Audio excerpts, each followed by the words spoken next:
C'est avec un sens élevé de responsabilité et un profond attachement à la nécessité de l'action publique que je prends la parole ce jour, dans cette salle symbolique du ministère de l'Intérieur, Sécurité, Décentralisation et Affaires coutumières, pour présider la cérémonie de remise par la CENI à l'ONIP du fichier des électeurs enrôlés en 2022 en vue de la constitution du fichier général de la population.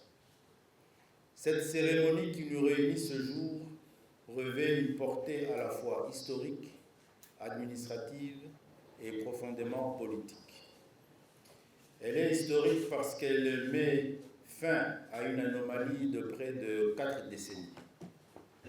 Administrative parce qu'elle jette les bases de l'opérationnalisation de la constitution du fichier général de la population à travers un système moderne d'identification.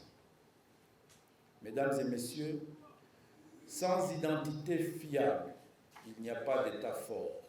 Sans fichier de population crédible, il n'y a pas de planification crédible. Sans traçabilité et identification des populations, il n'y a pas de sécurité durable. Effectivement, dans un contexte régional marqué par les défis migratoires, les menaces transfrontalières, la criminalité organisée et le terrorisme international, l'identification des citoyens et la maîtrise des populations sont des éléments majeurs pour toute initiative de développement et une garantie de la gestion efficiente de la sécurité nationale. La maîtrise de l'identité des populations devient un impératif régalien. C'est pourquoi votre gouvernement attache un caractère prioritaire à l'opérationnalisation rapide du fichier général de la population.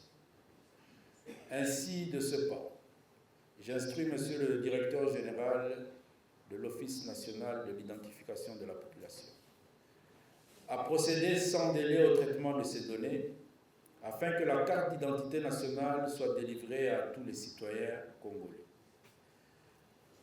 Mesdames et messieurs, Monsieur le Directeur général de l'ONIP, la nation nous regarde, le peuple nous attend. Faites de ce transfert de données le point de départ d'une réussite administrative et politique majeure.